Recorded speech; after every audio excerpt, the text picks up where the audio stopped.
Senhoras e senhores, boa tarde. Sejam todos bem-vindos à segunda parte do webinar Dia da Visibilidade Trans, Direitos Fundamentais das Pessoas Transgêneras.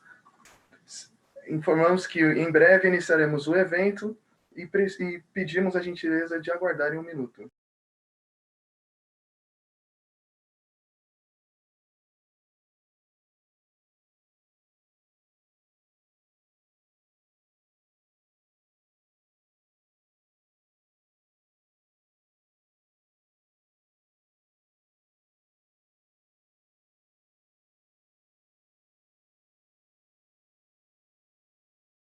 Senhoras e senhores, agora sim, perdoe, tivemos uma falha técnica. Sejam todos bem-vindos, uma boa tarde. Daremos início agora à segunda parte do webinar Dia da Visibilidade Trans, Direitos Fundamentais das Pessoas Transgêneras. E com a palavra, nosso ilustre doutor Victor Souza Teixeira. Boa tarde a todas, todes e todos. Agradeço a todos vocês que voltaram para a continuação do nosso webinar. Já estamos aqui com a presença da doutora Carla Watanabe, que fará a fala da primeira mesa, né? E com a doutora Niara que fará a fala da segunda mesa. Bom, é com muito prazer que a gente encerrou a parte da manhã com a Maite Schneider, lembrando para nós sobre as questões de empregos das pessoas trans, empregabilidade. E eu não poderia deixar de falar aqui da nossa querida e honrosa doutora Márcia Rocha, pioneira mulher trans que realizou a mudança de nome junto à OAB aqui de São Paulo, né, que tem uma história junto ao núcleo da Comissão da Diversidade Sexual, inclusive auxiliando na composição histórica, e veio até hoje conosco, continua na nossa comissão, e com certeza hoje está tendo um dia de grandes demandas, grandes lives para ela também. Então, toda a minha honra aqui para ela, todas as nossas homenagens para a doutora Márcia Rocha, que infelizmente não está aqui hoje conosco. Tarde, nós temos como convidada palestrante a doutora Carla Watanabe. Doutora Carla Watanabe é mestranda em Direito Constitucional, tabeliã titular do 28º Cartório de Notas de São Paulo do Tatuapé, engenheira mecânica pelo ITA, onde ganhou o prêmio Metal Leve pelo professor Richard Otto, pelo melhor desempenho acadêmico. Então, com muita honra, a doutora Carla vem compor a mesa, vai nos falar sobre direitos internacionais das pessoas trans, porque a gente vai chegar até o momento de falar do direito aqui das leis do Brasil, o que já existe, quais direitos tem. No entanto, é essencial que a doutora Carla mostre para nós de onde vem a influência dessas leis aqui compostas no Brasil, né, que são questões macro e das quais o Brasil é signatário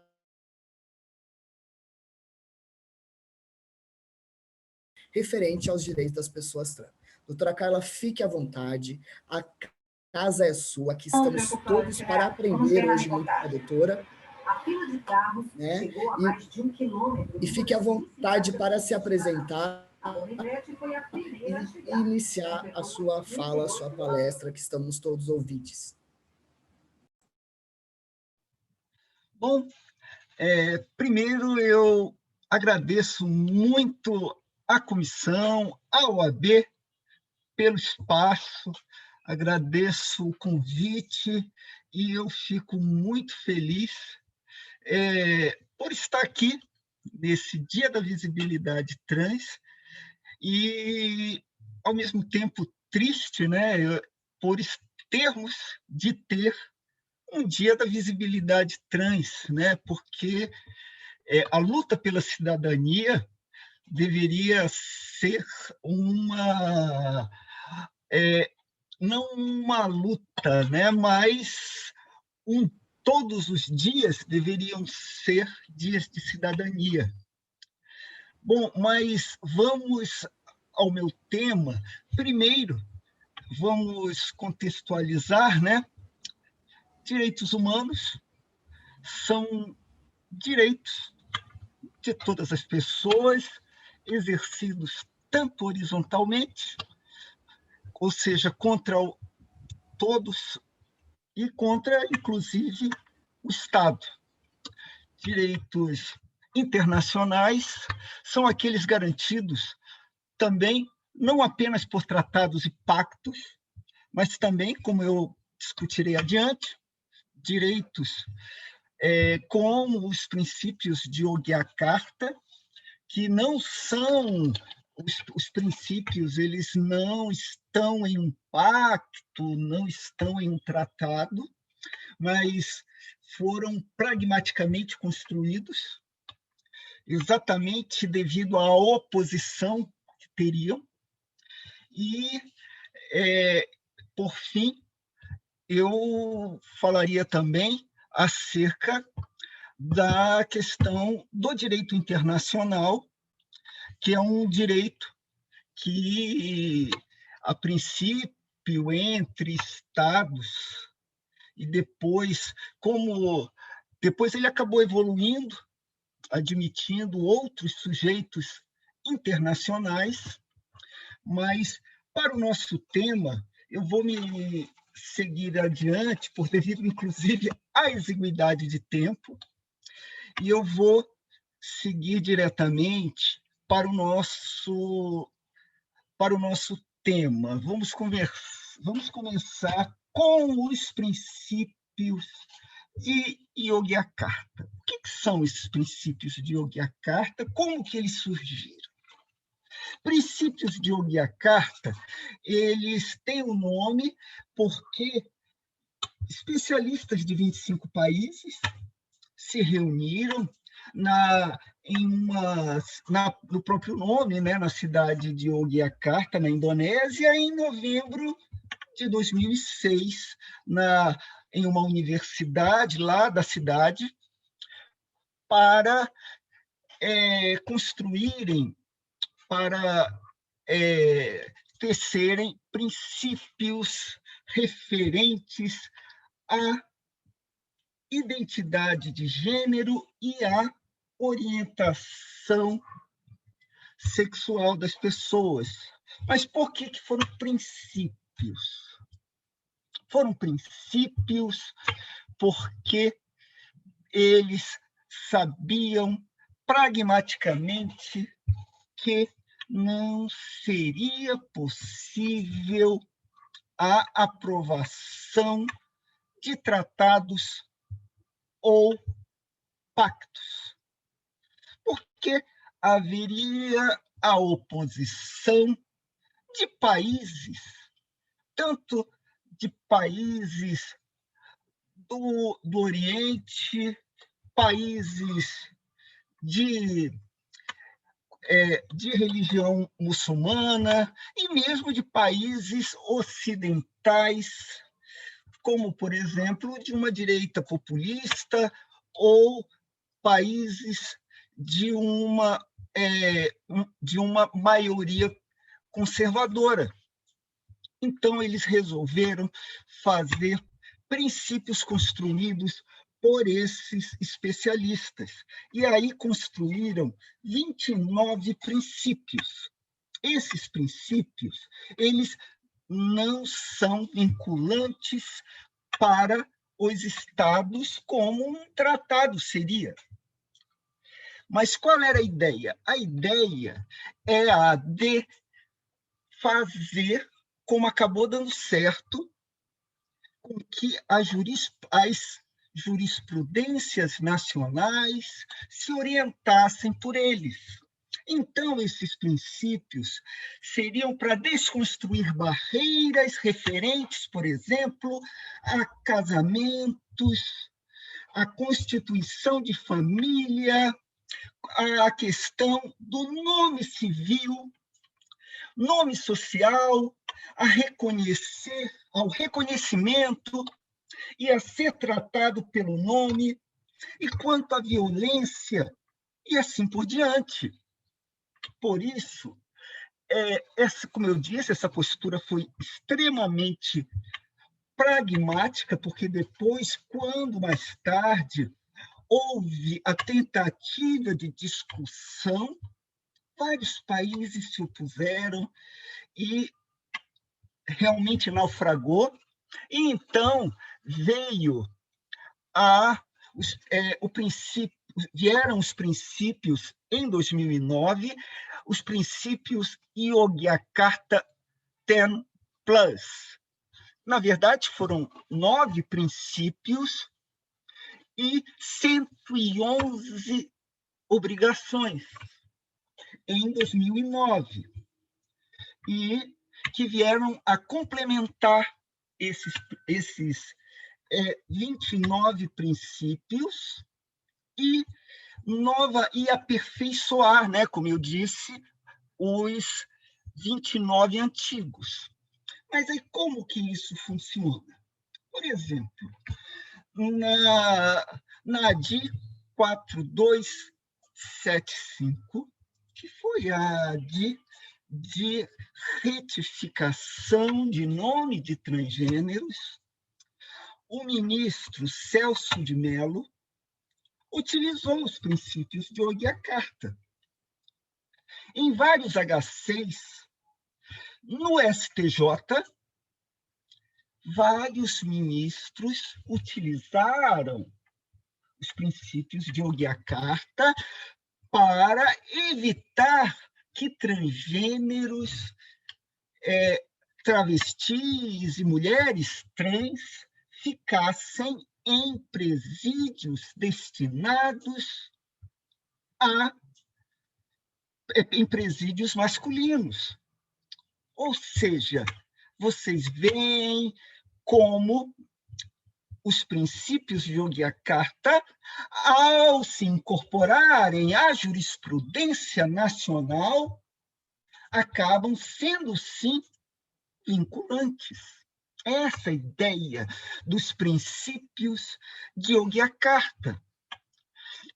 Na questão da identidade de gênero, por exemplo, era essa ideia, era uma ideia, como eu disse, pragmática, muito inteligente.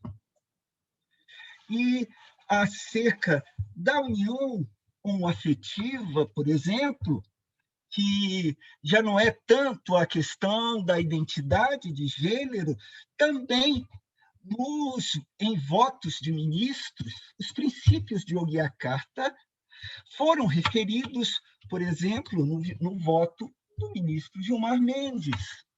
Ou seja, vocês veem como se fosse Davi vencendo Golias. Foi uma estratégia muito inteligente. Foi uma estratégia muito inteligente a adoção dos princípios de Yogyakarta. E aí eu passo adiante nessa história do direito internacional. Nós vamos conversar sobre o sistema interamericano. Nós vamos conversar sobre a Convenção Interamericana sobre Direitos Humanos. Qual a história da Convenção Interamericana sobre Direitos Humanos? Bom, a Convenção Interamericana, ela foi aprovada em 1969. Bom, mas os trâmites de direito internacional, eles são lentos. Por quê? Porque, apesar de aprovada, ela só entra em vigor após o depósito pelos países signatários de sua aprovação. E foi isso que aconteceu. Após 11 países efetivamente depositarem a ratificação na sede da OEA, de sua aprovação, então, ela entrou em vigor em 1978, 18 de julho. E quando que ela foi internalizada aqui no Brasil?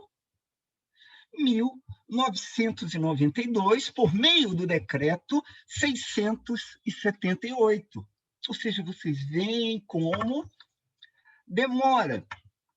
Mas, apesar de algumas ainda controvérsias, até hoje, como, por exemplo, a questão da prisão do depositário infiel e outras coisas que ainda demoram muito tempo para entrarem em vigor no nosso ordenamento,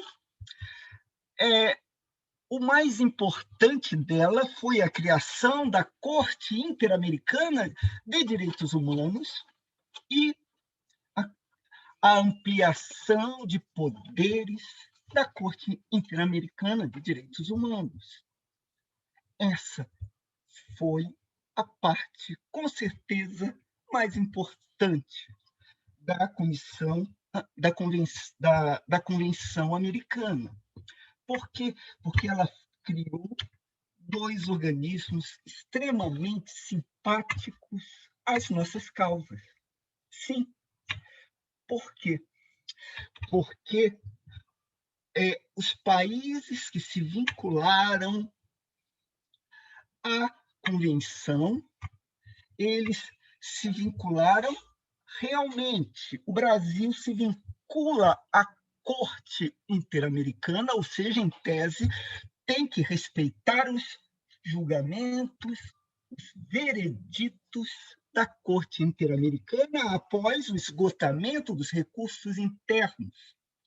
Ou então, quando a jurisdição brasileira não dá uma solução adequada para um caso de direitos humanos. E a Corte Interamericana, por exemplo, ela dá algumas respostas que são, dentro de sua competência consultiva, ela dá soluções que algumas vezes já estão até ultrapassadas para o Brasil, mas dá algumas soluções para outros países que podem resolver situações de iniquidade, como é o caso como, por exemplo, em 2000 e... Deixe-me achar aqui. Assim, como, por exemplo, após nós termos aprovado o casamento homoafetivo, após nós termos aprovado o casamento homoafetivo em 2011, após nós termos, por meio da de 4277 e da ADPF 132, após nós termos aprovado o casamento homoafetivo, após, por meio da de 4275, nós temos aprovado a retificação, a alteração administrativa do nome e do sexo do transgênero. A Corte Interamericana, ela determinou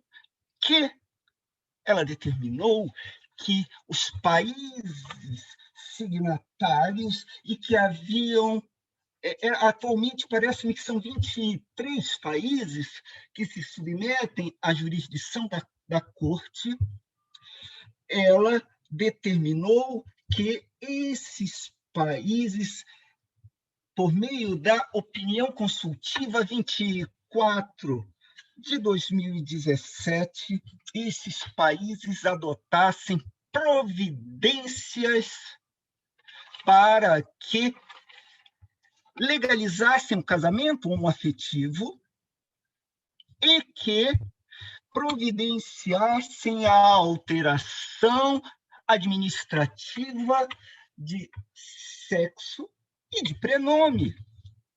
Para a Costa Rica, por exemplo, que foi quem fez essa consulta, o presidente imediatamente providenciou, adotou medidas para que o seu país, eu não conheço como que é o ordenamento lá da Costa Rica, eu não sei se medidas do Poder Executivo teriam esse condão, mas ele tomou as medidas que estavam ao seu alcance para que a Costa Rica adotasse o casamento homoafetivo e a alteração administrativa do prenome e do sexo para os transgêneros. Ou seja, a Corte Interamericana, ela tem a sua jurisdição, até o momento, sido muito simpática para transgêneros e para a minoria LGBTI. Vamos colocar dessa forma. E, de fato, eu pesquisei e verifiquei que diversas resoluções, inclusive a primeira resolução, olhem só, a primeira resolução simpática às minorias LGBTI foi aprovada em 2008 e foi proposta por quem? Pelo nosso país. Que tempos, né? Que tempos! Ela foi proposta pelo Brasil em 2008 e foi aprovada e tratou de direitos humanos, orientação sexual e identidade de gênero. Essa foi a primeira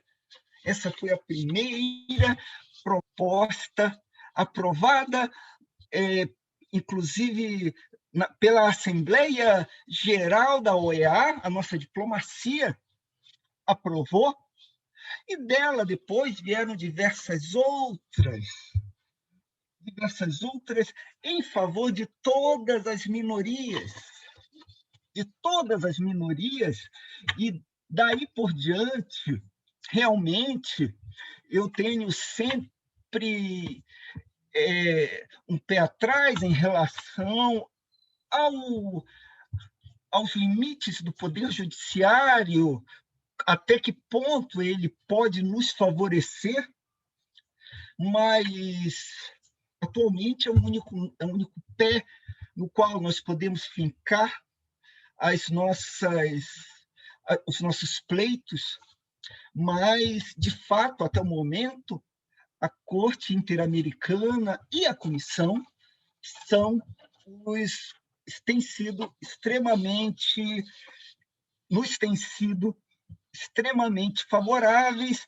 Eu listei pelo menos umas 7 resoluções desde essa pioneira que eu listei para vocês. E aí, ainda tem uma ressalva, eu andei pesquisando em alguns livros de direito internacional, principalmente uma corrente liderada pelo professor da USP, André de Carvalho Ramos. Ele, ao pesquisar descumprimentos pelo Brasil, principalmente relacionados à lei da anistia, ele falou o seguinte acerca após o STF ter descumprido uma decisão da Corte Interamericana, ele publicou a seguinte opinião, que não era opinião, mas era realmente muito embasada, o seguinte parecer. Ele disse que os direitos humanos garantidos na ordem internacional, eles têm, na verdade, uma dupla garantia. Qual é essa dupla garantia? Eles têm uma garantia interna, garantia essa dada pelo nosso ordenamento, mas também eles têm a garantia internacional. Se o nosso ordenamento se recusa a dar esta, que efetivamente ele foi signatário, que o Estado brasileiro efetivamente assinou, se obrigou. Poxa vida, se nós, pessoas, nos obrigamos, seja em termos realmente obrigacionais, contratuais, o que quer dizer o Estado? O Estado pode simplesmente descumprir as suas obrigações firmadas em tratados, em pactos? Imagine isso. É esse o parecer dado por esse professor André de Carvalho Ramos.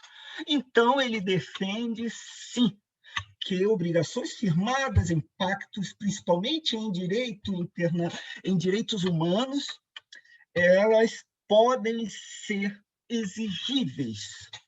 Isso é interessante, principalmente para nós que trabalhamos com direitos humanos, em direitos LGBT. É muito interessante isso. E vamos adiante, porque eu falarei agora dessa questão Doutora da... Carla? Pois não? Eu me embalei, né? Pois não, diga. Eu tô amando, todo mundo está amando aqui, a gente está recebendo muitos elogios aqui no chat pela explanação da doutora, está muito compreensível, tem muito conteúdo, é uma matéria muito específica, porque envolve direito internacional, né? Então eu estou vendo aqui o grande talento da doutora colocado para a gente numa doação muito grande, né? E eu estou muito feliz por isso. E também, doutora, gostaria de comentar de tudo que a doutora falou. Por que a gente pega uma legislação internacional, uma corte interamericana, do qual o Brasil é signatário, e aí a gente tem que trazer depois, eu tenho certeza que a doutora vai avançar ainda na esfera da Constituição Federal, né, que existem direitos para todos, mas nem todos têm essa igualdade, né, essa equidade dentro desses direitos e conseguem usufruir desses direitos. E aí eu também gostaria de relembrar que há uma grande omissão, né, do Estado, né, essa obrigação que a doutora falou, que o doutor André de Carvalho Ramos especifica, né, que uma vez que o Brasil é signatário de um tratado internacional, ele não pode descumprir essas regras, ele assinou um acordo internacional, ele assinou um pacto internacional, né, isso é muito grave quando há um descumprimento. Então, a todo momento, quando as pessoas me falavam, olha, na política estão falando que tal candidato está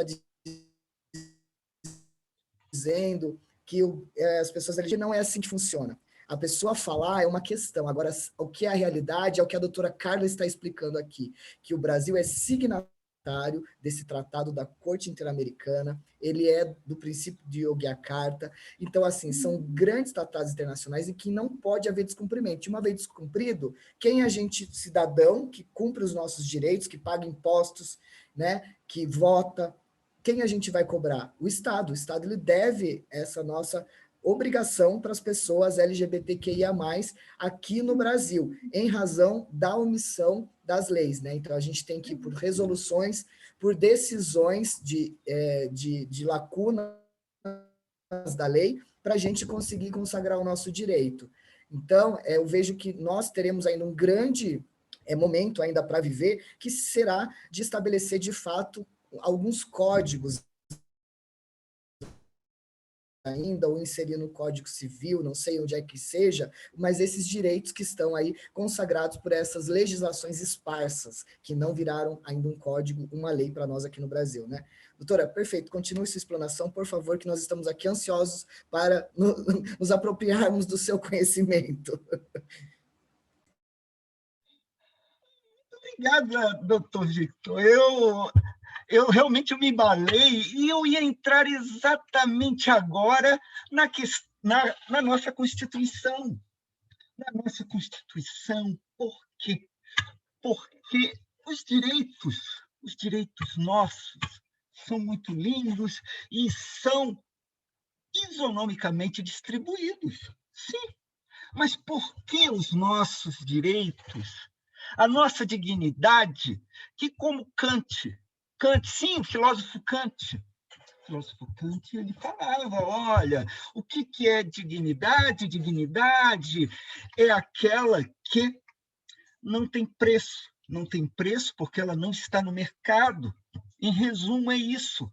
Dignidade é algo que não tem preço.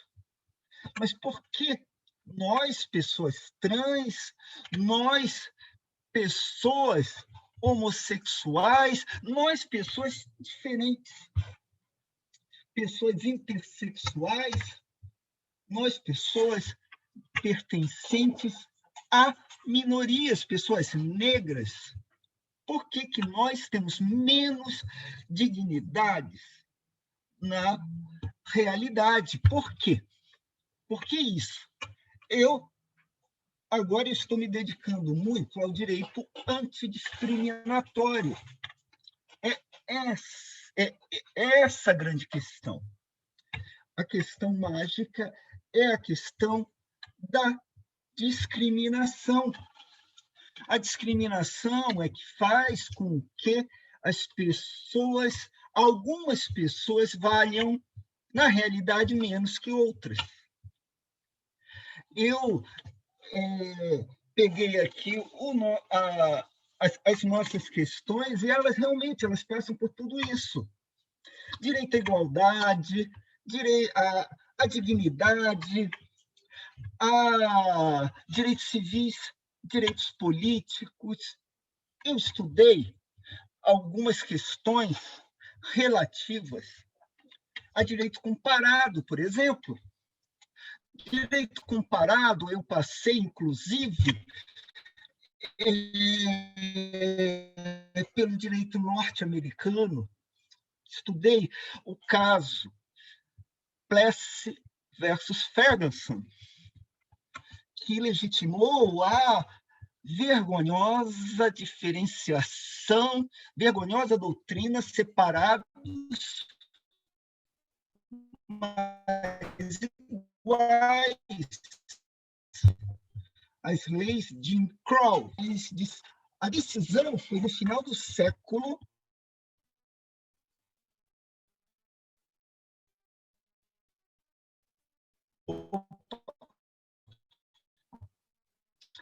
A decisão foi no... Alô? Oi? Eu acho que a minha internet ficou instável, né? Oi? Ficou, doutora. Volta um pouquinho. Travou aqui para a gente.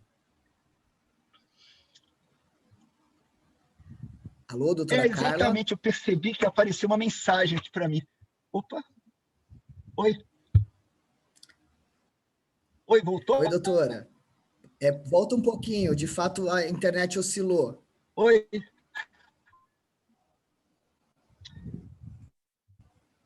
Exatamente, eu estou aqui. Eu vou esperar um pouquinho. Tá. Agora voltou? Voltou. Eu estou vendo o senhor piscando. Eu estou vendo o senhor piscando, então tá bom. Então tá. Todo mundo voltou, agora eu estou vendo. Eu andei estudando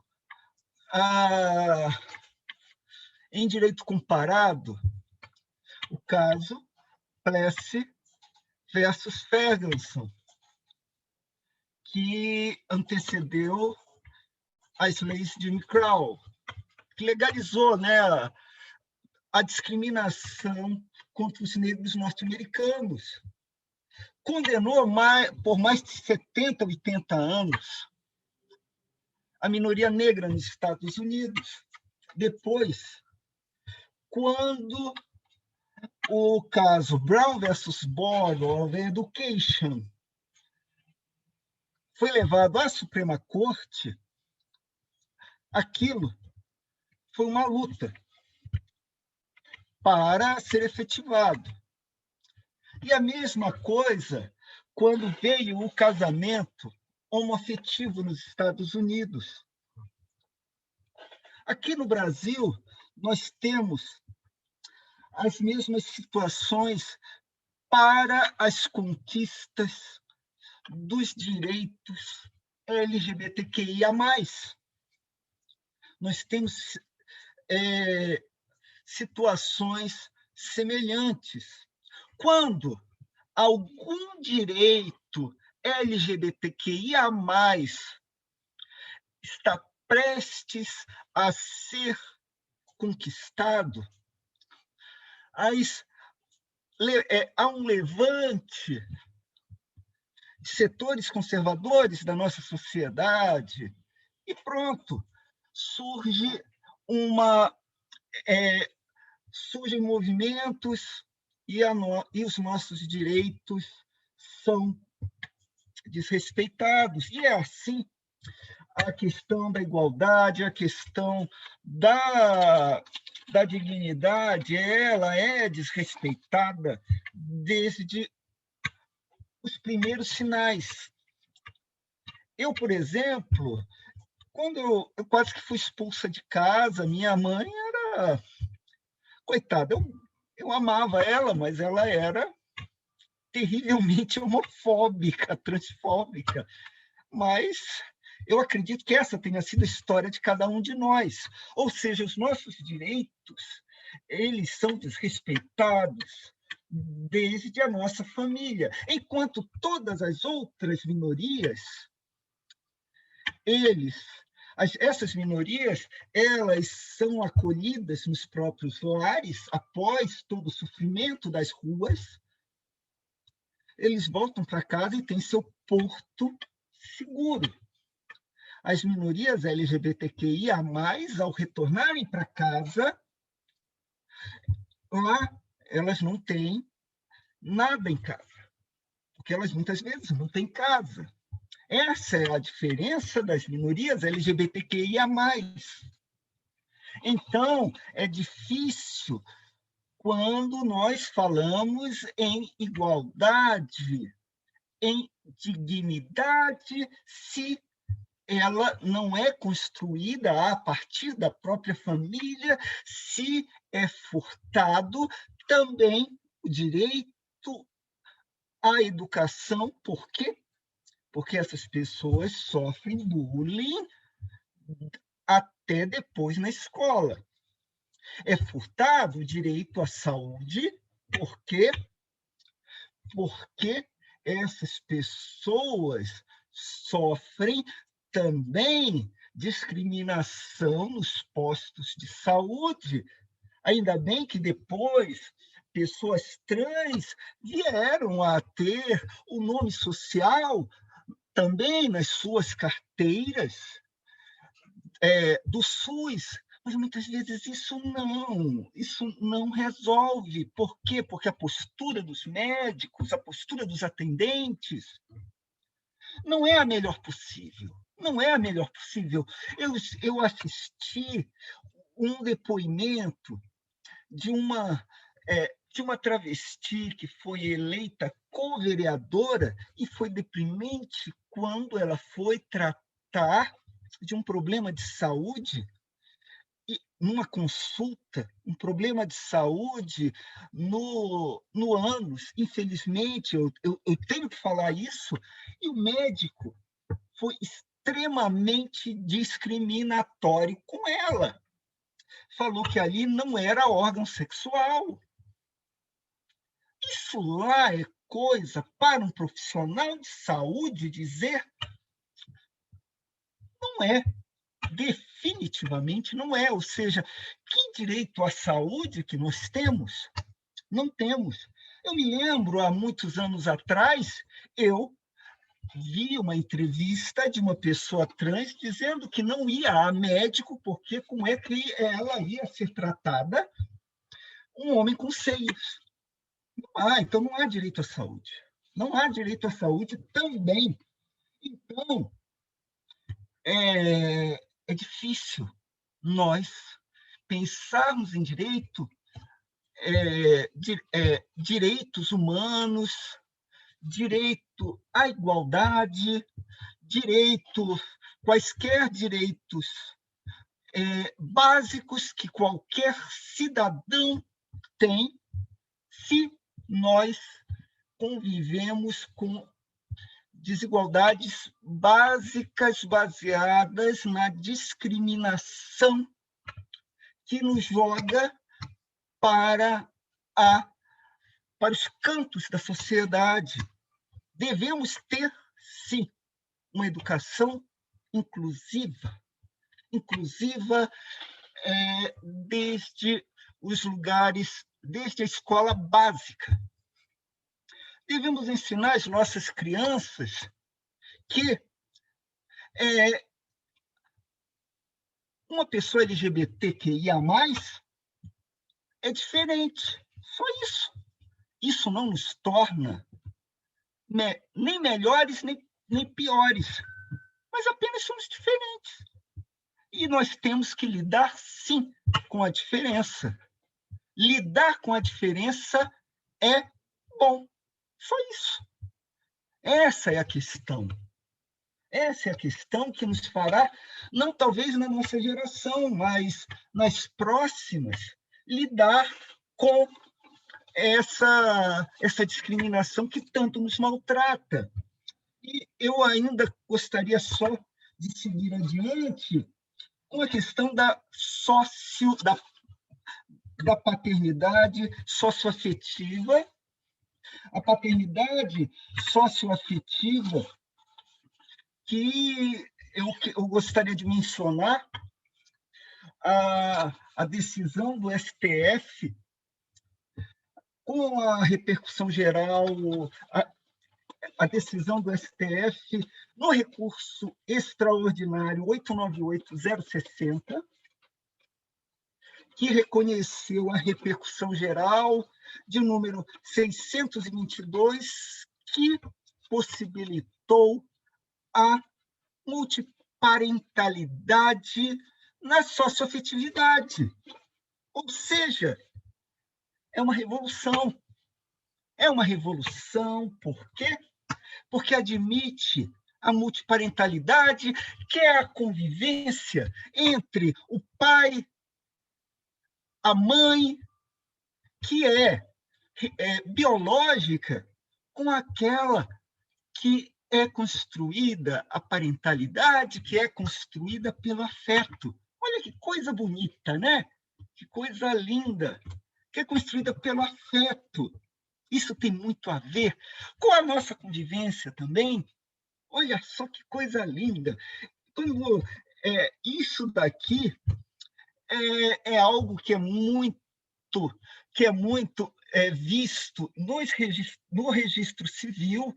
Eu, infelizmente ou felizmente, eu não sei, porque também eu sou muito chorona, né? Eu acho que se eu visse isso daí no meu dia a dia, é que eu sou tabelião de notas, mas se eu visse isso daqui no meu dia a dia, eu acho que eu ia ficar chorando.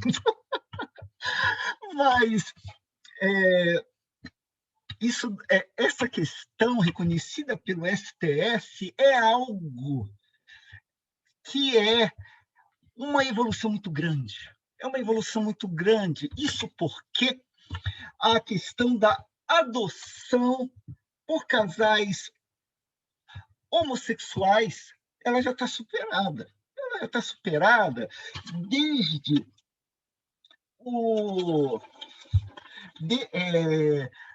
a decisão do STJ 889-852, e por quê? Porque nessa decisão foi uma aplicação de lógica. Vejam só, o ministro João Otávio de Noronha, em 2009, até antes o pessoal ficava falando assim, olha, gente, casal homossexual não pode adotar crianças.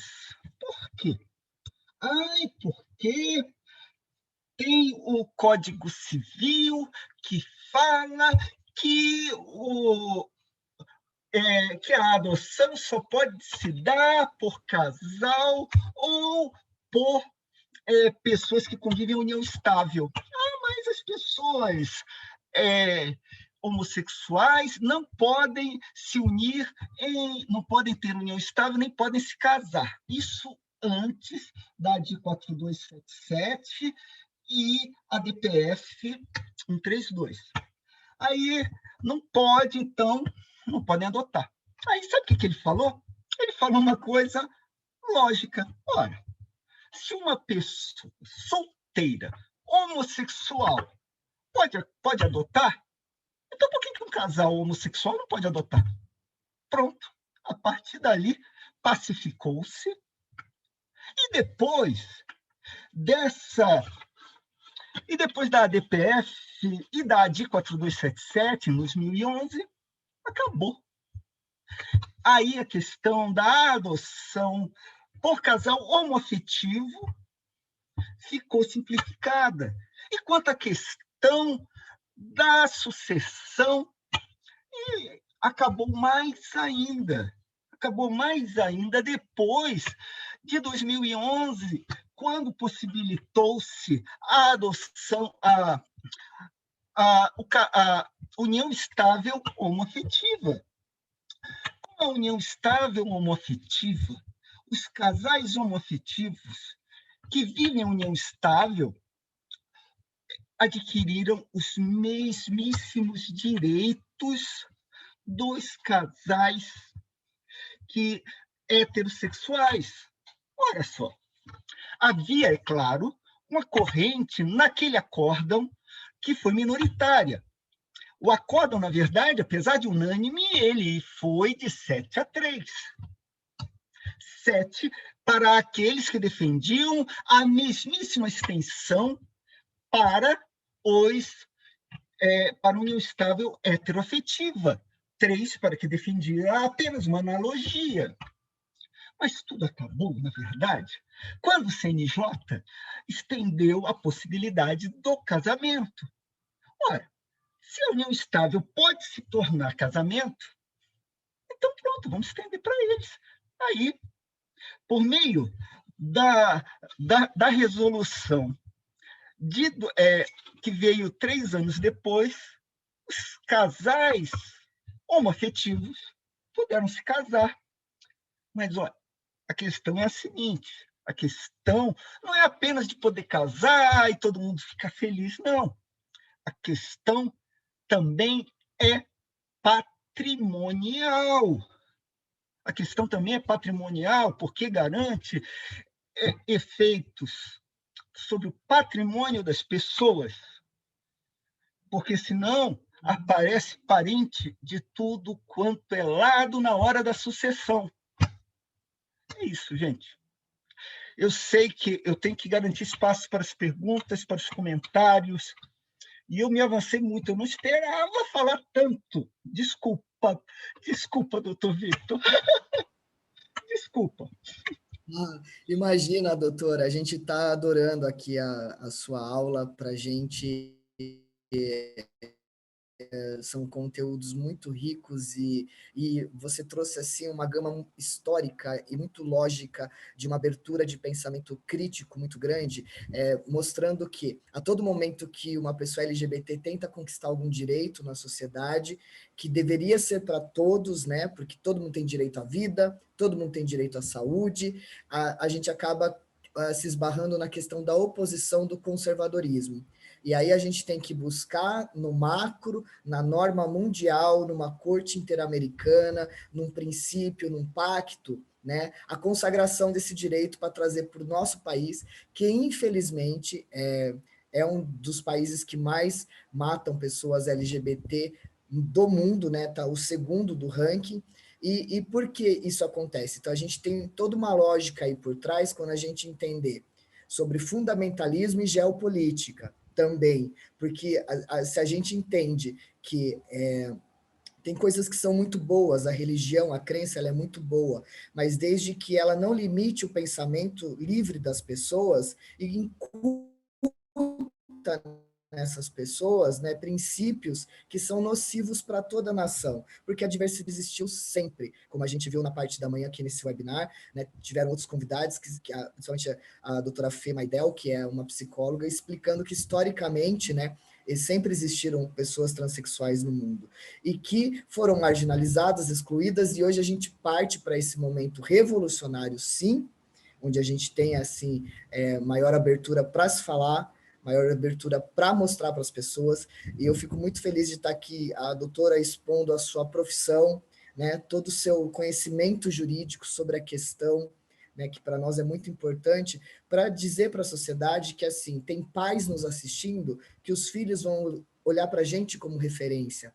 Tem família assistindo, que tem pessoas iniciando a transição. Então, a gente tem uma gama aqui muito grande de pessoas interagindo, né, e dizendo o quanto está sendo importante assistir essa sua aula poderosa, com essa potência da sua voz e de conhecimento, que para a gente está sendo demais, doutora. A gente tem aqui 9 minutos.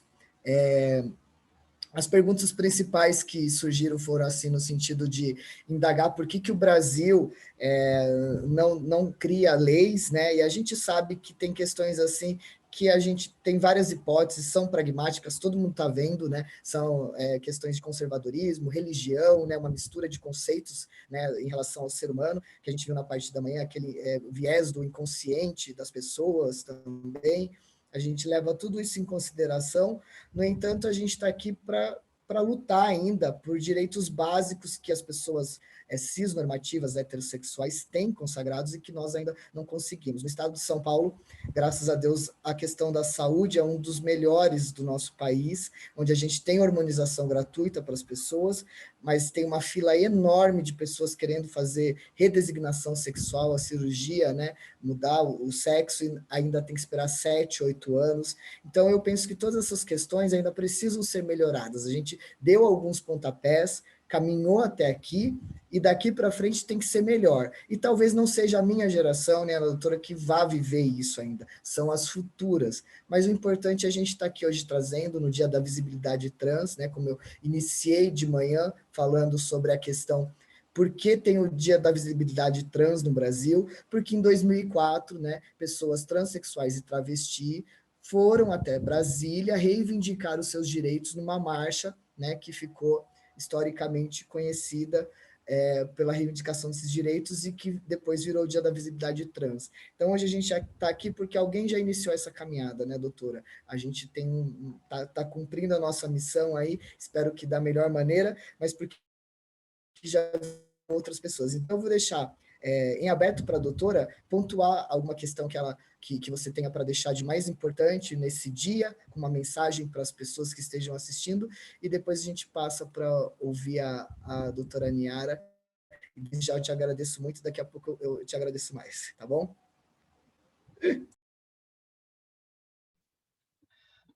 Doutor Vitor, eu lhe agradeço as palavras extremamente gentis, seu poder de síntese, e eu realmente, eu apenas espero que as futuras gerações elas sejam melhores do que a nossa, mas a nossa já foi melhor.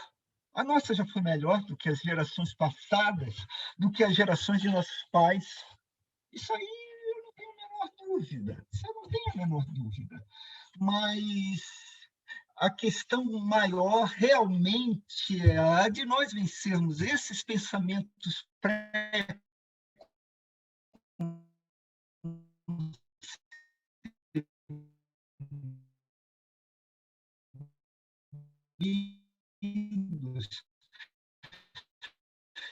de que nós não sabemos nem de onde vieram. Mas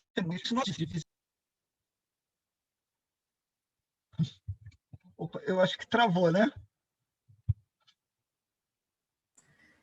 Travou de novo, travou um pouco, né? Volta Oi? um pouquinho a fala que travou. Então tá. E eu espero, sinceramente, que os próximos dias de visibilidade trans sejam mais para celebrarmos as conquistas de nossos direitos, muito mais do que para simplesmente contarmos as nossas derrotas, mas sim para celebrarmos as nossas vitórias. É isso.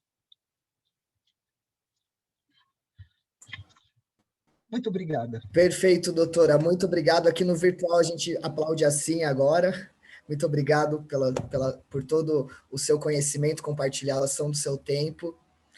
E continue conosco aqui. Agora vamos assistir a Niara também, que vai trazer aí uma voz poderosa e potente. E muito obrigado, gratidão, doutora. Bom, gente, continuando aqui a nossa webinar, agora a gente vai ter a apresentação da palestrante, a doutora Niara Aum, né? E ela vai fazer a explanação sobre a continuação dos direitos fundamentais. A doutora Niara, ela se autodeclara travesti bissexual, ela é especialista nos da OAB de Hortolândia, então ela está falando do interior conosco, e ela é presidente da Comissão da Diversidade Sexual da OAB de Hortolândia. Doutora Niara, seja muito bem-vinda, e estamos aqui ansiosos aguardando a sua fala. Eu gostaria que a doutora se apresentasse, ficasse à vontade para dizer na sua apresentação o que se sente confortável, e depois a gente inicia com o tema da doutora, que vai ser a continuação dos direitos fundamentais, e aí a gente vai batendo um bate-papo. Doutora Carla, também fique à vontade para interagir conosco, tá? Seja bem-vinda. Obrigada. Então, Ana, para ouvir legal? Estão ouvindo? Não. Ouvindo? Agora acho que vai. Ouvindo? Oi, doutora. Alô? Alô? E agora? Tem que liberar o microfone, doutora. Porque já está liberado. Alô? Alô? Peraí. Pronto, e agora? Bom, pessoal, nós estamos com um pequeno probleminha técnico, que a doutora Niara está arrumando o microfone, e a gente já vai dar continuidade aí com a parte da doutora Niara, que vai estar trazendo para nós a continuação dos direitos transexuais, falando especificamente sobre direito à saúde, exclusão da transexualidade do capítulo das doenças mentais da OMS, direito à moradia ao trabalho, direito à aposentadoria, sobre benefícios, né, de pessoas portadoras de HIV e de como humanizar os cuidados com pessoas transgêneras na visão jurídica dela. Doutora?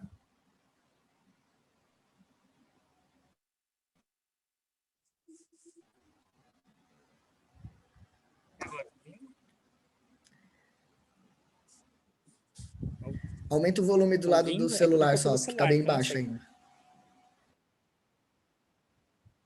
Isso, tá melhor, tá melhor. Pode se apresentar, doutora. Estão ouvindo, então beleza. O fone, acho que ele já deu tudo que podia ter dado ultimamente. Tá, nome é Niara,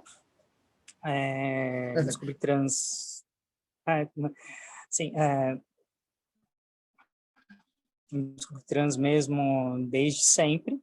Aliás, graças ao site da própria Maitê, que estava aí de manhã, que eu vi, né? Então, eu cansei de ler a biografia dela várias vezes, então eu já sabia o que era.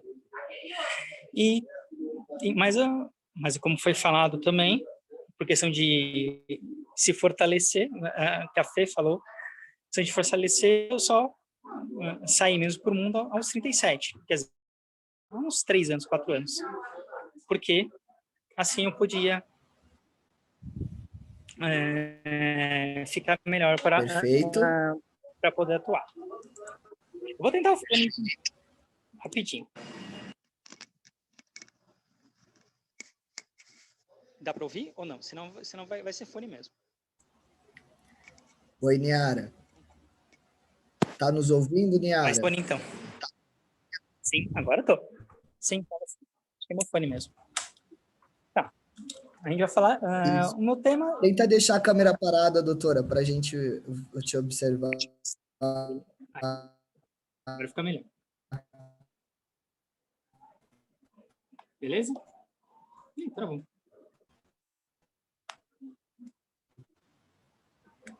Isso. Beleza. Ele pediu assim. Tá. Então, aí, no tema é a continuação da questão de saúde das pessoas trans. Deixou o tema, foi dado o tema da despatalização pela OMS. A despatalização aconteceu recentemente, em 2018. O CID-10 realmente não tem. Tá dando para ouvir ou não? Tá ouvindo? Então tá, beleza. Então, aí em 2018 a OMS tira a paternidade do rol de doença, embora ainda é usado dentro do contexto hospitalar, né, de uma certa forma. Eu lembro que quando eu entrei no programa do HC, ainda usaram. O coordenador falou, não, a gente usa ainda porque não foi tirado. Tá legal. Podia já ter usado. O DSM-5 já também não tem mais, que é o manual de diagnósticos para doenças, ele já não tem, mas é o mais recente, e já está em português. E o CID-11, que é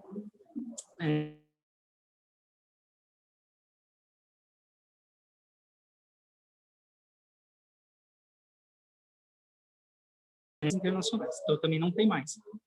Só tem a disforia, que é uma característica da própria transgeneridade. Qual a implicância disso?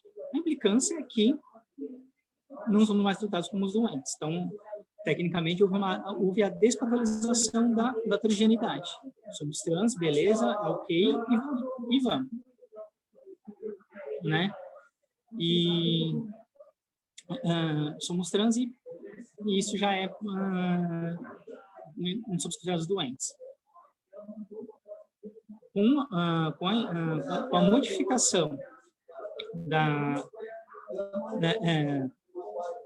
só um momento.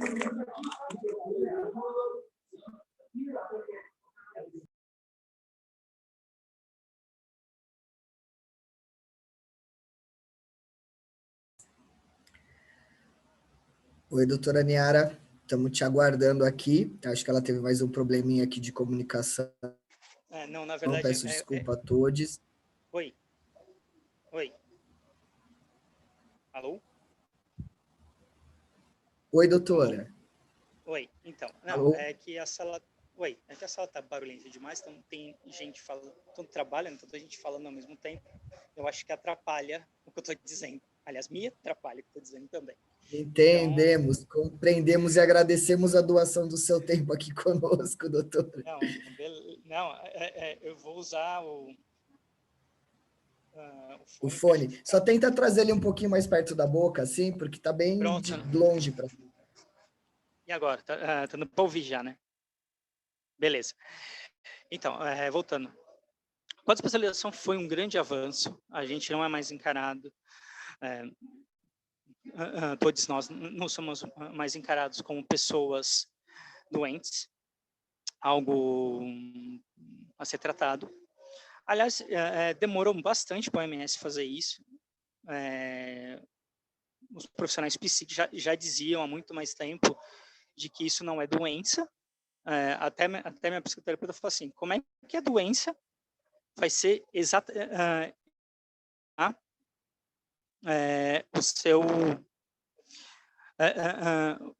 o seu corpo ou se hormonizar. Isso não é doença. Então, aí, com a especialização, já houve uma adequação, uma tentativa de humanização nossa. É lógico que isso é somente uma questão, é um primeiro passo, porque temos bastante direitos a ser concluídos. Por exemplo, o direito ao nome, direito ao trabalho, à previdência, que também está no meu tema, né?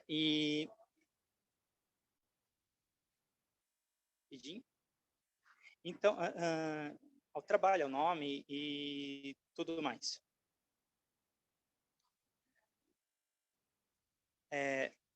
Embora eu confesso que a questão da saúde para a pessoa trans é complicada. Eu lembro que eu chegava nos médicos, que eu ia em consulta, eu chegava na recepcionista, falava bem baixinho, ó, meu nome é Niara, tá? Não é o nome que tá aí, não. Pode me chamar de Niara? Aí riscavam, tudo bem. Só que aí, o que acontecia? A atendente não estava, a pessoa que me atendeu primeiramente não estava na recepção. Aí era uma outra. A outra usava o nome de registro, o antigo nome. Aí eu ficava, de vestido, maquiada, imagina o constrangimento. Aí já várias vezes eu saí, tava morrendo de vergonha, não olhando para trás, indo para o médico, né? Aí com a retificação parou isso, ainda bem. Eu já não tenho tanto problema com isso. Mas, fora o parênteses, vamos voltar à retirada pela OMS. Foi um passo grande. Deixar a disforia como uma característica nossa, embora no próprio HC, isso eu sei porque eu perguntei para lá, eles fazem uma pequena diferenciação, como está no DSM, transgênero e transexual. Para eles, transgênero é um guarda-chuva que todas as pessoas que transicionam social e corporalmente. Já transexual que é cirurgia. Então ainda tem essa pegada de cirurgia. O que a gente já deixou isso de lado, que não tem essa diferença, até o termo transexual está deixando de ser usado, mas na medicina ainda continua sendo usado. E qual é a desculpa deles de fazerem isso? Pelo menos com uma das psicólogas que eu conversei lá. De que se for uma pessoa transgênera, que eles entendem como transgêneras, ou seja, que não tem a disforia em relação ao genital, encaminham para os centros de referência, para outros lugares, só para os hormônios, tá boa, e faz o acompanhamento por lá. Eles não ficam com eles. E quando tem que fazer cirurgia, eles seguram para eles. Fora isso, adulto, né? Criança não. Crianças, eles vão continuar até essa diferenciação acabar ocorrendo. Então para eles, isso serve. Para nós, isso não tem sentido. Então, ainda, mesmo com essa retirada, ainda tem essa diferença. Aí, é meio chato, exatamente por isso. Porque foi retirado, mas para fins médicos não respeitado. E, realmente, até alterar os profissionais psi e médicos, demora. Eu vou procurar endócrina, demorou pra caramba. E é isso que... então, assim, a gente não tem o direito básico à saúde, mesmo com a retirada. O Niara. Tá ruim a ligação? Pode falar. Tá ruim? Eu complementando aí a sua fala, né? De manhã a gente recebeu o Joseph, que ele é um homem trans, e ele falou que, inclusive, ele, quando procurou o plano de saúde para iniciar a hormonização, tal, ele passou por 50 profissionais, né? Então é uma escalada mesmo muito difícil, de falta de apoio dos profissionais, né? Porque, como a doutora Carla mencionou, né? Adianta a gente ter a lei se a postura dos médicos é outra, né? No atendimento à população trans, né?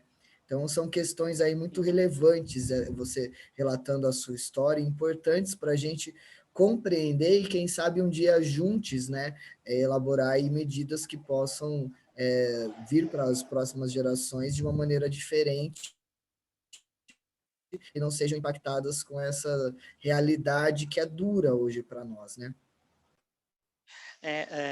Meu plano, assim, eu não sei se a minha médica está um pouco temerária de me mandar para cirurgia, vai caminhar para o cirurgião, né?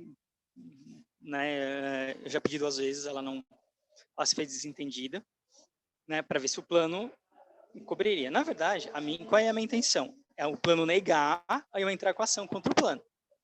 Porque essa que é a minha ideia, né? Eu preciso da negativa, sem a negativa eu não consigo entrar com a ação. Mas vou ficar ficar na guarda e na luta. Aí outro tema que foi dado é o direito à moradia. Direito à moradia é outra coisa bem complicada. Tanto do ponto de vista você morar com seus pais homofóbicos, transfóbicos, né, que eu era bombardeada, acho que pessoas trans são bombardeadas a infância inteira com isso, a maioria. Até serem expulsas de casa. Ano passado a gente ficou sabendo de uma mulher trans que teve a casa demolida pela mãe, porque era no mesmo terreno, porque não aceitava a filha, né? É uma coisa bem rara. Inclusive, direito à moradia é bem interessante, porque eu vou aproveitar a doutora Carla, é que ela é de notas, então talvez ela não vai ter isso aí. Eu mandei um e-mail para a Associação dos Registradores do Estado de São Paulo sobre a minha matrícula. Eu tenho um imóvel no meu nome, meu antigo nome. Então, o que acontece? Eu vou levar minha certidão de teor para mudar meu nome. Só que o que eu acho que não vai acontecer? O que eles não podem fazer? É fazer uma verbalização colocando que eu alterei meu nome. Porque a ADIM, né, no caso, não permite falar, não pode saber. Só que eu acho que eles também estão resilientes, eu acho que os cartórios de registros não sabem como lidar com isso, porque eles não vão modificar o registro a matrícula em si, como se desde sempre eu tivesse esse nome, porque aí violaria o princípio registral, então eu vou ficar reticente que até hoje não me deram resposta. Né? A questão de bens também é complicada, que o Detran quer que a gente faça uma transferência para nós mesmos, uma coisa de doido, né? Então a gente ainda está engateando em direito básico à moradia. Não somente da questão registral, para quem já tem imóvel, mas também de ter moradia digna. Muitas vão para as ruas, tem os centros de acolhimento, que são insuficientes para tratar essa população inteira. Afinal, essa população ela é grande, não parece, mas assim, 90%, 95%, segundo o próprio dossiê da ANTRA, são pessoas trans marginalizadas. Tudo bem, eu sou bem privilegiada, porque eu sou branca, eu tenho trabalho e tenho curso superior, que não é a realidade de muitas de nós, mas isso fica bem investigado porque a gente não tem lei específica. Ou então, assim, era como eu pensava quando eu estava no primeiro ano do ensino do direito. O Código Civil previa, não, 16, previa alteração de nome por incongruência, por ridículo. Então, o que eu ia fazer na minha monografia de graduação? Eu ia pegar essa base falando com a pessoa trans. A pessoa trans ter esse nome é ridículo. Você vê uma mulher, você vê um homem com um nome de gênero trocado, nessa sociedade é meio complicado. Tudo bem, sendo bem binarista, né? Pessoas não binárias, eu estou falando do ponto de vista binário. Do ponto de vista não binário, a questão de saúde é pior ainda. Né? Homens trans e trans masculinos têm dificuldade em ir a ginecologista.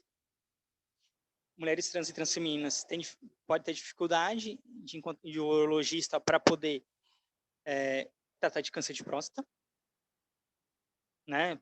Por mais que tem estudos que revelam que esse câncer em nós, transfemininas e mulheres trans e travestis, tem uma baixa incidência porque o próprio hormônio acaba nos protegendo. Mas para os transmasculinos e para os transmasculinos, nem tanto. Então, aí, teria que opção fazer esterectomia. Não sei até que ponto esses estudos corroboram com a realidade. O direito à moradia também é mitigado de forma estrutural. A gente não tem direito à moradia. sendo pela alteração de matrícula, sendo por você conseguir ter financiamento, você conseguir ter dinheiro para moradia, ou ter uma moradia digna. Às vezes você é expulso de casa, então, onde está seu direito à moradia? Não tem. Isso também reflete na questão de escolaridade, que é baixíssima. Então, a gente não tem escolaridade, sem saúde, sem moradia, sem trabalho. Estamos no ciclo o ciclo da miserabilidade que acontece com a gente. Então, o próximo tema, que seria previdência de pessoas trans, é meio complicado. Assim, eu estava pensando, bem interessante isso, sendo que a nossa expectativa de vida é de 35 anos. Não há estudos, não chegou casos no judiciário, não chegou no judiciário. Os órgãos de previdência fingem que não há com eles, falando que precisa ter leis. Eu não concordo. Que pessoas binárias é fácil resolver, vai pela regra do gênero, transmasculino pelo valor, pelo tempo masculino, transfeminino pelo tempo transfeminino. Não dá nenhum problema, não afeta de nenhuma maneira o equilíbrio atuarial, porque é como se fosse a troca, é como se você trocasse, como se fosse um saco onde 4 pessoas colocam bolinhas. 2 colocam verde e 2 colocam amarelo. Nossa, horrível usar essas coisas. Tá, vamos mudar o exemplo. 4 pessoas que preenchem um saco de bolinha vermelha e branca. Então tá. Então, a vermelha supostamente seria para pessoas ditas femininas e a branca para ditas masculinas. Quando a pessoa trans transiciona ou se declara, há uma inversão. Então uma das pessoas que contribuía com a vermelha vai para a branca e para a branca vai para a vermelha. Então, quer dizer, não há diferença alguma para fins previdenciários essa mudança. Na verdade, é só o reconhecimento da nossa identidade. Então, não há nem o que se falar em prejuízo.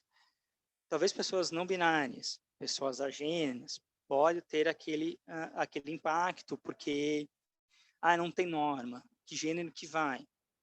Eu puxando a sardinha. Puxando a sardinha vai pela norma que mais beneficia o usuário. Tendo em vista que o sistema ele é bem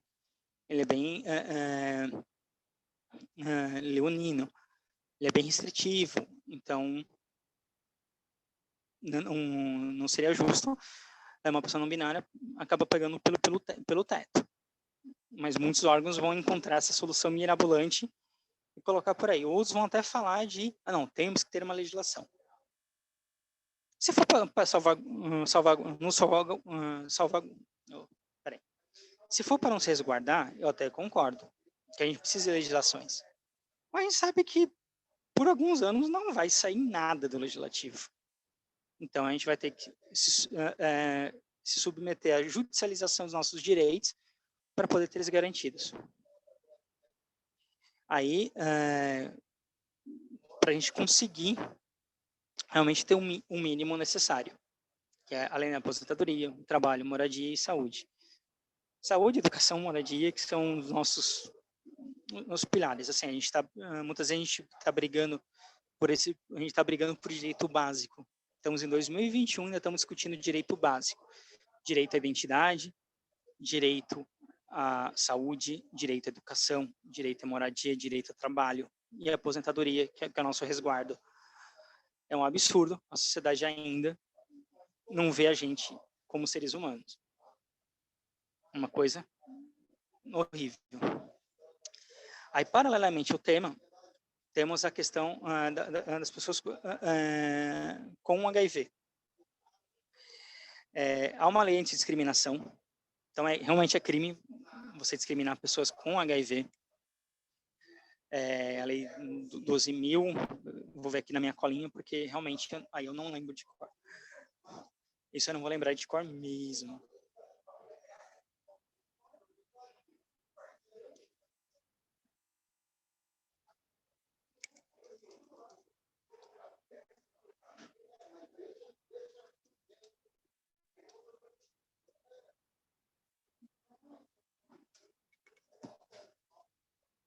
a Lei 12.984 de 2014. Então, qualquer preconceito emitido com pessoas com HIV ou pessoas com AIDS, que não é a mesma coisa, é passível de pena pena que é só uma reclusão de 1 a 4 anos só, e mais multa. Poderia ser maior, poderia ser de 30, porque isso deveria ser considerado hediondo. Você tratar uma pessoa por qualquer discriminar uma pessoa por isso. Então, tem essa lei que protege pessoas com HIV das ofensas. Então, pode entrar com boletim de ocorrência para isso e entrar com ação penal. Aí, tem a possibilidade de aposentadoria por invalidez pelo próprio INSS, o auxílio-doença e aposentadoria por invalidez se a pessoa que adquire o vírus for contribuinte do regime. Se ela já tiver inscrita no regime, ela pode pedir por causa do HIV. Primeiro auxílio-doença, aí com o tempo, com a evolução, eles, em tese, vão mudar o auxílio-doença para aposentadoria. No passado, era mais difícil, tinha que se entrar com um processo para isso. Acho que hoje isso já foi, que eu não estou mais na previdenciária, então eu não sei como é que está mais essa questão. Aí as pessoas que não têm, que não estão inscritas,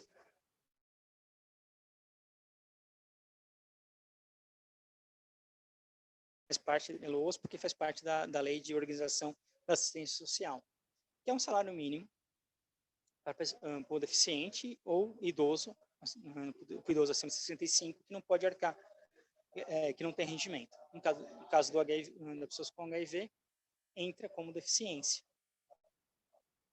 Aí, com isso, ela pode pleitear esse benefício, considerando que todas as pessoas que moram na casa têm uma renda per capita de até 1/4 do salário mínimo. Não é muita coisa, se você for dependendo do número de pessoas. Ou até mesmo, se ela morar sozinha, é só ela mesma. Aí ela tem direito. Vai na Previdência, quer dizer, deveria, né? Então, aí faz o agendamento e é analisada a documentação. Aí ela vai ter esse benefício até o seu falecimento, porque esse benefício ele cessa com o falecimento da pessoa, nesse caso. Ou então ela consiga ter uma renda maior que ela consiga renda, uma renda que a mantém. Então, basicamente, esses são os direitos das pessoas com HIV também. Elas estão aqui porque por que trazer pessoas com HIV com uma temática trans? Porque muitas pessoas trans estão na prostituição, muitas pessoas trans que de alguma forma sofrem abuso e parceiro ou pessoas não usem preservativos ou não tenham ou não faça uso do PrEP ou do PEP, né, para poder evitar a contaminação, até mesmo o desenvolvimento da doença, pode ter esse benefício. Isso é importante porque muitas das pessoas trans estão vinculadas. Eu lembro, nos anos 80 eu era criança, mas eu assisti o Comentário por Além dos Muros na Netflix. Eu estou vendo a série Pose na Netflix também, que também trata mais ou menos da mesma época. Realmente, a realidade de pessoas LGBTs dos anos 80 e 90 foi horrível no começo. Né? Muita discriminação, até hoje é assim. Aliás, até hoje tem gente que fala absurdos, e já estamos em pleno século XXI. Já passamos em muito o que é o HIV. O HIV não é exclusividade não existe mais grupo de risco, sim comportamento, mas ainda falam disso. Tem uns figurão que os grupos ainda fala isso em rede nacional. É uma coisa absurda, só que isso não existe, né? Qualquer pessoa é passível de adquirir o vírus por N motivos, né? Por todas as possibilidades de transmissão. Sexo sem segurança, que geralmente pode ocorrer de uma violência sexual. Uso de droga compartilhada, de seringa contaminada. É que sangue contaminado hoje em dia é mais raro. É bem mais raro. É feito exame, então isso ele é descartado logo no começo. Então, por transfusão, é bem raro isso acontecer. As fraudes mais comuns são essas mesmo. Então, isso também tem tudo a ver com a gente. Tanto é que em janeiro, em dezembro, a gente comemora o Dia Mundial de Prevenção da AIDS. Então, população trans e pessoas com HIV também estamos andando juntos. Na verdade, a gente anda junto com as pessoas negras, pobres, as mulheres em si, né, normal, né, as mulheres, pessoas com deficiência, porque boa todos os preconceitos em relação a gente também eles sofrem. Eu até lembro, antes fazer uma pequeno parênteses com pessoas com deficiência. Tem pessoas com deficiência que são trans, que aliás a gente pode fomentar nos próximos, ano que vem, né? Tem pessoas com deficiência que são pessoas trans, que pode falar com mais propriedade como é que é essa realidade do que eu.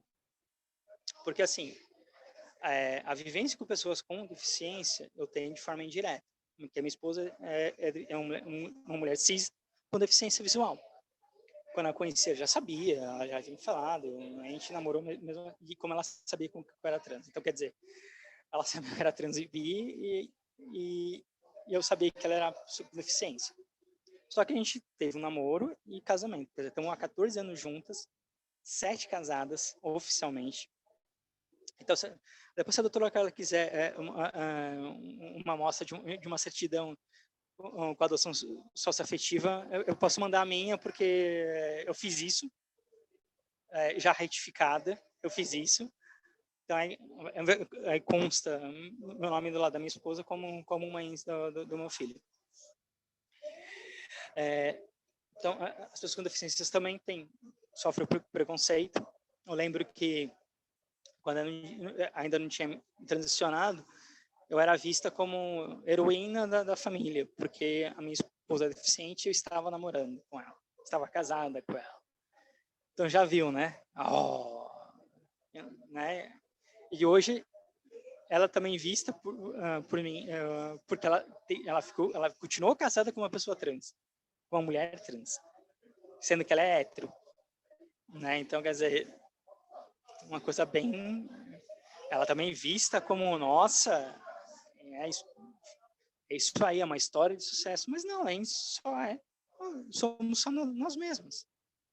Somos só quem somos. Então, essa é minha breve contribuição sobre o tema. Então, se tiver perguntas ou alguém quiser comentar, eu estou à disposição. Tá. Doutora Niara, eu recebi perguntas aqui no chat, porque a doutora mencionou sobre a questão de alteração do nome no imóvel e no registro do documento de carro, né? E aí tem uma pessoa trans aqui indagando, dizendo que está na mesma situação, que já fez a retificação de nome, né, perante o cartório, e que uma pessoa advogada falou para ela que era para ela apresentar a certidão de inteiro teor quando ela fosse fazer a venda desses imóveis, até para não pagar impostos agora, mas ela disse que por sonho dela, ela gostaria de ter o nome dela, né, nesses documentos, né? E aí ela está perguntando se ela tem que pagar as taxas, como se fosse fazer um outro novo registro, né?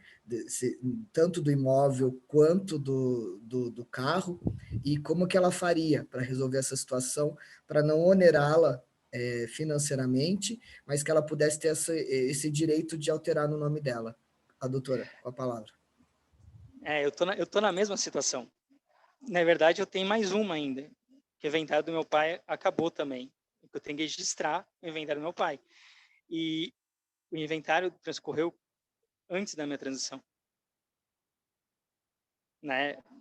Tudo bem, eu coloquei no processo, num determinado período, eu já peticionei como Niara mesmo, e ponto. Que eu acho que está dando pau no cartório de registros de imóveis aí de São Paulo, que os 2 imóveis são de São Paulo. Exatamente por isso. Na verdade, quando minha mãe foi registrar o formal, eu passei para ela, fui até ela, falou, tá aqui o formal, vai lá registrar, tá aqui e tudo mais. O cartório viu meu nome antigo, e viu meu nome atual. O que o cartório está pedindo? Contrato de compra e venda e TBI. Eu falei, ué, mas eu vou vender, mas eu não vendi o imóvel para mim. Não, e detalhe, tá pedindo a certidão de casamento, na minha certidão de casamento, que está no processo, não retificado, mas está no processo, para saber o regime. Eu falei, ué, mas eu falei, mãe, está no processo, folhas tais e tais. Eu imprimi 2 cópias, uma cópia está aqui comigo. Você, mas falou que não achou. Eu falei, tá bom. Então, tanto é que semana que vem eu já tô indo para São Paulo para tentar resolver esse imbróglio. Né? Eu também estou na mesma situação. Eu só mandei um e-mail para a ISP. Eu tô tomando coragem, né? Economizando para ver como é que eu vou fazer aqui no registro Sumaré. Que Hortolândia não tem cartório de registro de imóveis. Então a gente registra em Sumaré, que era da onde o Hortolândia se emancipou. Então os nossos imóveis são registrados lá. Aí eu vou ver como eu vou fazer lá e conversar com o cartorário para ver o que dá para fazer. O que eu estou fomentando, mas sou eu, tá? Para os meus parcos, conhecimento em direito registral. Né? Quem tiver propriedade, ajuda, porque é assim. Eu estou pegando como analogia o que foi feito com uma certidão de casamento. Eu fui retificar uma certidão de casamento. O que eles exigiram, a certidão de inteiro teor. Tá bom, tá. Eu tirei a certidão de inteiro teor e levei. Beleza, conseguiram. Foi mandado para o corredor, né, por juiz que cuidava do cartório. Ele lhe pediu essa documentação. Tirei, foi mais R$100 e poucos, porque ela não é barata na época, não era barata. Não sei mais hoje, acho que hoje mudou os preços, até mesmo porque já está mais habituado. Quando eu fiz minha retificação, eu fui uma das primeiras aqui na minha cidade. Eu não nasci aqui, eu nasci em outra cidade, no interior, mais interior ainda. Então, mas eu fiz aqui para outra cidade, então ninguém sabia como fazer. Eu levei a resolução do TJ, a gente, eu e o oficial sentamos lá para ver como a gente vai fazer, a gente fez o procedimento. Tanto é que é a base para todos os outros que eu acabei fazendo, auxiliando aqui na cidade. Né? Então, assim, a pessoa já me procura para fazer isso, tá bom, eu já até sei, eu já imprimo todas as certidões que eu consigo imprimir, já entrar com o pessoal e falar, só tá faltando tal certidão, você vai lá e retira e vai lá no cartório. Quando realmente dá problema, porque a pessoa esquece, eu vou assim, tá bom, então vamos lá, vai. Aí eu vou lá para ajudar, porque eu não sei o que a pessoa entende. Na verdade, é porque a pessoa comeu pau lá mesmo. Na questão de veículos, sim, pelo Detran de São Paulo, tem que pagar a taxa de transferência de pessoa. Você vai fazer uma transferência de pessoa para pessoa, você vai fazer uma transferência para você mesmo. Isso é pelo saque do Detran, eu tenho o e-mail deles. Eu falei, olha, entrei lá, isso em 2018, 2019. Eu falei, sou uma pessoa trans, eu tenho um veículo, tal, assim, como é que eu faço para retificar os dados do veículo com vocês?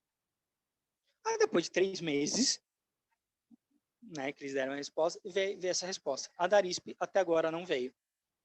A Darisp já faz quase 3, 4 meses.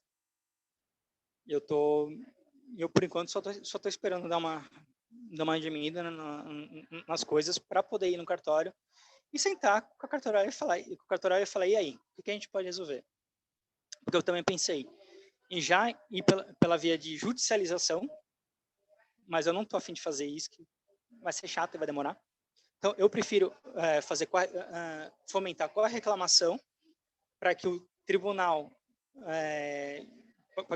que os juízes do tribunal pensem nessa questão e dê uma decisão para o Estado inteiro. E quem sabe eles fomentem até o CNJ para que eles façam uma nova resolução também e fomente para o Brasil inteiro. Porque isso é ligado à direito à moradia. E dos veículos também. Aí eu estava fazendo as contas, talvez, dependendo da pessoa, seja mais barata para ela entrar com a ação contra o Detran e fazer, só que vai ter o problema da demora da ação, ou se ela paga a taxa e tá bom, vou pagar a taxa e pronto. Ou que eu aconselhei um homem trans. Tem um homem trans aqui da cidade, eu fiz a identificação dele, aí falou, tô vendendo minha moto, tal, e como que eu faço? Falou, você tem firma, aí eu perguntei para ele, tá, você tem firma reconhecida com seu antigo nome aqui no cartório? Ele falou, eu acho que eu tenho. Faz o seguinte, faz a venda com seu antigo nome, porque hoje tem o digital, né? Hoje tem o digital, então acho que talvez não precise mais disso. Mas isso eu pensando com o de papel ainda. Faz o seguinte, faz a venda com seu antigo nome, e vai direto para a pessoa e reconhece a firma no cartório. E vai, por quê? Já vai ter firma reconhecida naquela pessoa, supostamente da do dono do veículo. Poderia ser que resolva. Aí ficou de ver e até agora não acredito que deu certo, pelo menos. Entendi. Doutora Carla, tem alguma sugestão sobre esse tema, doutora? Sim, eu escrevi até um artigo sobre isso. É que eu perdi... É que eu perdi o horário em que a Niara falou, porque a minha conexão estava horrível, toda hora caía. É que, na verdade, nós temos que, inclusive, respeitar o direito que a própria decisão do CNJ, a própria ADI 4275, ela garantiu, inclusive, o direito à privacidade. É que eu fui... Bom, vamos ficar entre a gente e a torcida do Flamengo, é que eu fui invisibilizada, na minha categoria, e aí muitas coisas que eu escrevi, muitos procedimentos que eu fiz foram esquecidos. E eu escrevi um artigo, foi publicado, falando exatamente sobre procedimentos a serem seguidos que poderiam ser, inclusive, seguidos no nosso caso. Eu tenho imóvel no meu nome, que eu não me importei, eu estou com outros problemas, mas há possibilidade de abrir uma nova matrícula, pedir uma certidão por quesitos, fazer uma verbação, há todo um procedimento. Se você quiser, eu tiro uma cópia, eu tenho aqui o livro, eu tiro uma cópia desse livro, eu tiro uma foto e te envio por e-mail. E você pode, com base no que eu escrevi, levar isso para o registrador. São os procedimentos que devem ser seguidos no registro de imóveis para proceder à averbação, à alteração. Você vai ter que pagar, é claro, mas você não vai ter que pagar ITBI, você não vai ter que pagar nada. Isso aí é besteira. Nem precisava mesmo. Isso é besteira. Você vai ter que pagar averbação sem valor, é coisa de, sei lá, 150, R$200, no total de todo o procedimento. Não mais do que isso. Então, Vitor, acho que seria interessante mandar isso para a comissão e a gente começar a divulgar também. Acho que seria bem legal. Sim. Ai, desculpa, doutor. Imagina, doutora Carla, estão pedindo aqui no chat o seu artigo. Eu vou fazer o seguinte, a doutora me encaminha, e aí eu vou nas minhas redes sociais, quem me chamar lá no direct, eu posso encaminhar, porque aqui não vai dar para a gente inserir, daqui a pouco a gente já vai finalizar. E aí, quem me chamar no Victor Teixeira Advogado no Instagram, grande valia para todos nós aqui, podemos aprender e aplicar para as pessoas que necessitarem aí dessa averbação, né, do nome retificado, tanto na escritura do imóvel, quanto no documento do carro, para a gente buscar a melhor saída, menos onerosa, que abrir caminho, né, para outras pessoas. Sim. Quer falar alguma coisa, doutora Carla, complementar? Não? Não, Tranquilo. o doutor já disse tudo. Mais Doutora alguma Niara? pergunta, Victor? Mais alguma pergunta para a gente, fora essa?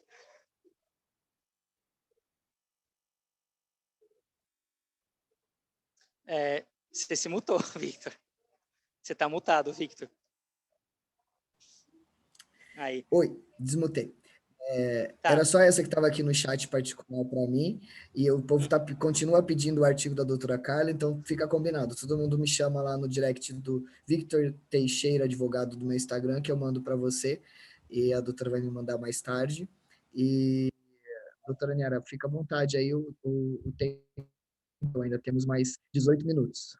Não, eu já encerrei minha fala, então só agradecer a oportunidade mesmo. Então, o que eu ia corrigir, o que eu te pedi para corrigir, né, coloquei. Interessante isso aí. Ó. Qual o caminho para o município? Qual é a pergunta que foi no chat? Achei bem interessante.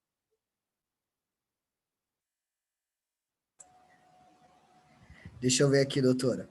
É referente a pessoa, ela é uma pessoa trans, e móvel, e ela tem carro. E aí, como é que ela faria a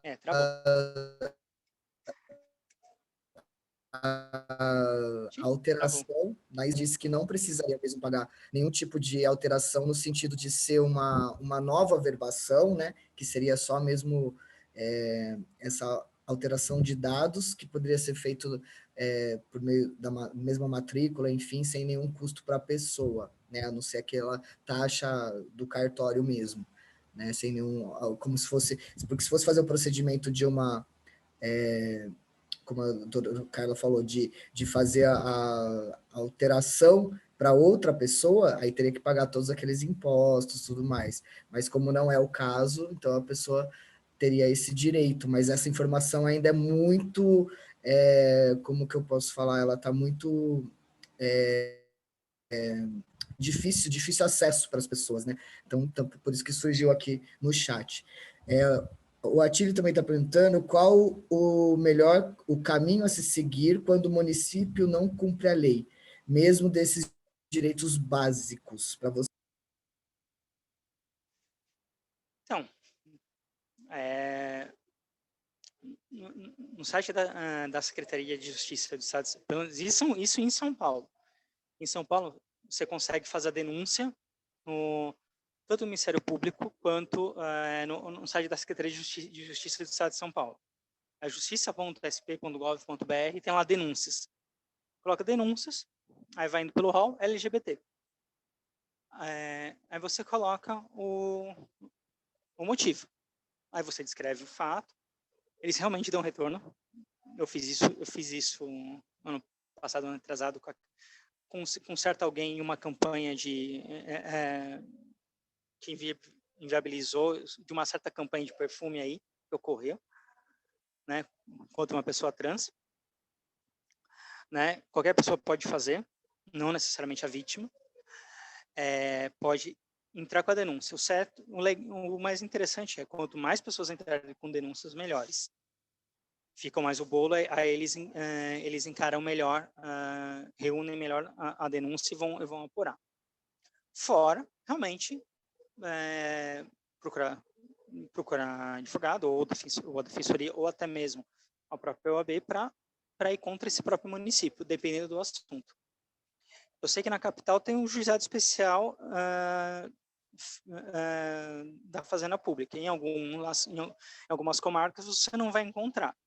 estão usando analogicamente o juizado especial civil, o Tribunal de Pequenas Causas. Estão usando por analogia, não que tenha. Então, pela resolução do TJ, estão usando esse juizado como juizado especial da Fazenda Pública.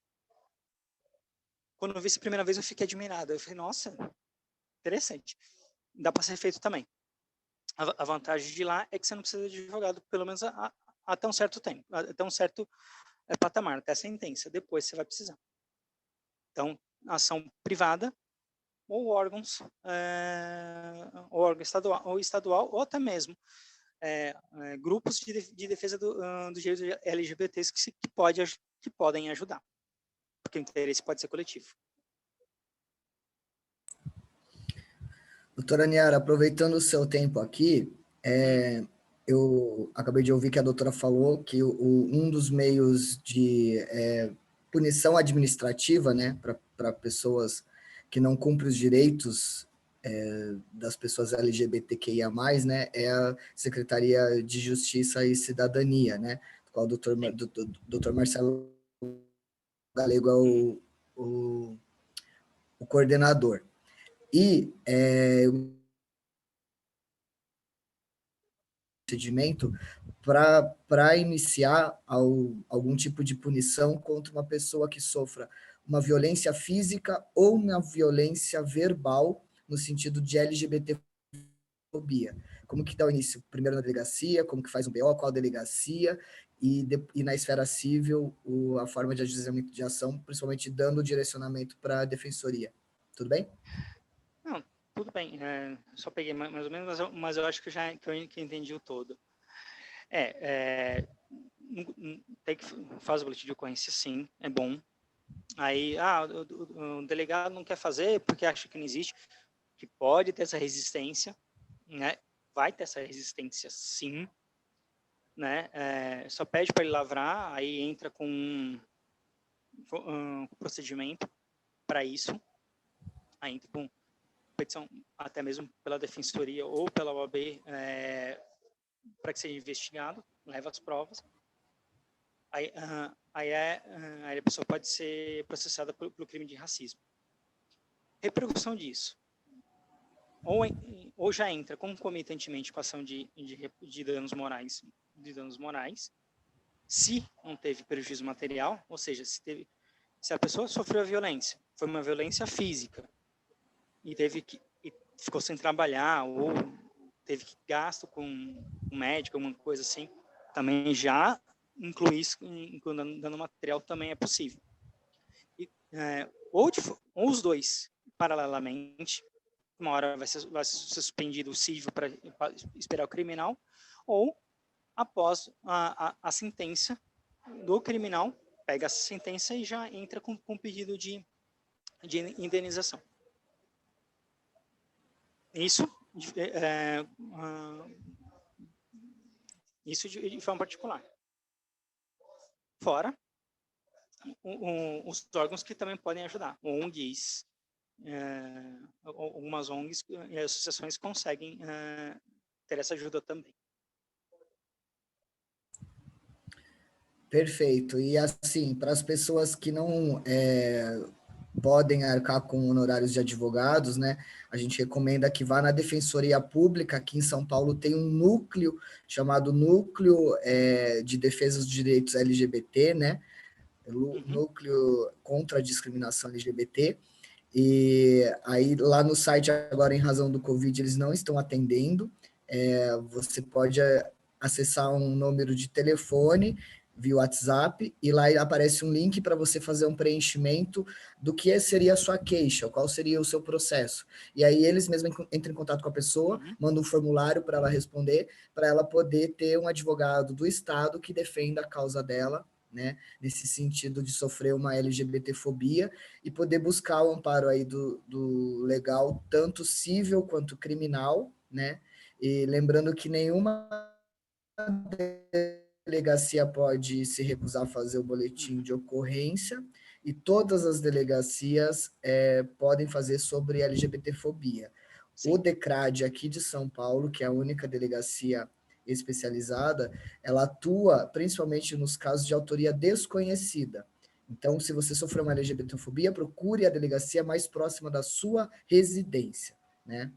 E se você for mulher trans, você também tem direito aos benefícios da Lei da Penha, medidas protetivas, e você pode procurar uma delegacia da mulher também. Acho que seus pontos abertos. Então, doutora Niara, gostaria de complementar mais alguma questão? Acredito que não. A não ser que tenha mais perguntas. Não, aqui no chat não tem. Doutora Carla, gostaria de complementar alguma questão? Tudo bem. Tá bom. Sim? Doutora Carla? Só uma questão. Quanto à questão da previdência das pessoas trans, eu conheço o posicionamento do INSS, e o INSS ele se vincula à realidade biológica mesmo. Ou seja, é o que a gente conhece por aí. Agora, o posicionamento do STF na de 4275 foi de que as pessoas trans elas têm uma realidade declaratória, ou seja, conforme o voto, inclusive, de todos os ministros, as pessoas trans elas ou são com o sexo declarado desde que nasceram. Ou seja, a gente tem que entrar mesmo ou administrativamente ou na justiça, mas eu acredito que a vitória não será muito difícil. É só isso.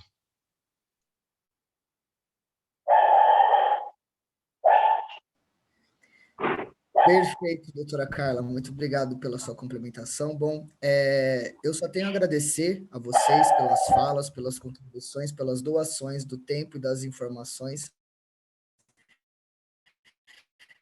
Nós temos bastante pessoas assistindo aqui o nosso chat e também no canal do YouTube da UAB.